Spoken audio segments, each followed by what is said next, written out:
Problem 1. Solve the equation 2x minus 7 is equal to 5. So first we will add 7 to both sides of the equation to remove the minus 7 on the left. So 2x minus 7 we copy from above, plus 7 is 5 plus 7. Now we see there is minus 7 plus 7, which is 0. And so on the left, all we have left is 2x is equal, and now 5 plus 7 is 12. Dividing both sides by 2, we get 2x divided by 2 is equal to 12 divided by 2, and so x is equal to 6. Very good. Problem number 2. Solve 3x plus 6 is equal to 8. Again, we will try to isolate the 3x on the left-hand side by subtracting 6 from both sides of the equation. So we get 3x plus 6 minus 6 is equal to 8 minus 6. On the left, we get 3x is equal to 8 minus 6 is 2. And dividing both sides of the equation by 3, we get x is equal to 2/3. Problem number 3. Solve pi times x plus 3 is equal to 4. Now we subtract 3 from both sides of the equation, and we get pi times x plus 3 minus 3 is 4 minus 3.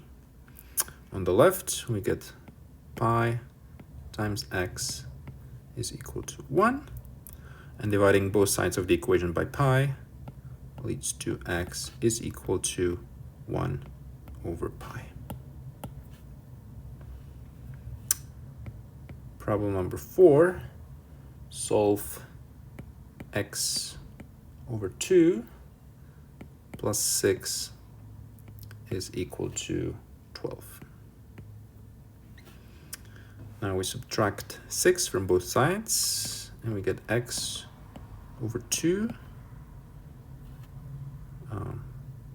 plus 6 minus 6 is equal to 12 minus 6.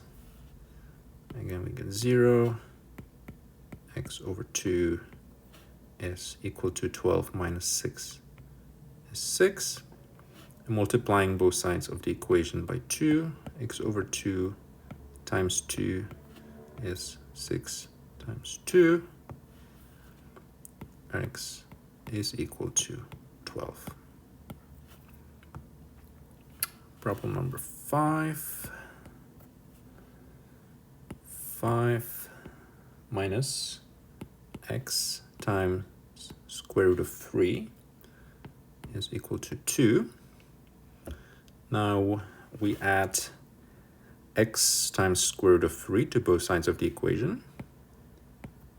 So 5 minus x times square root of 3 plus x times square root of 3 is equal to 2 from the first line plus the x times square root of 3.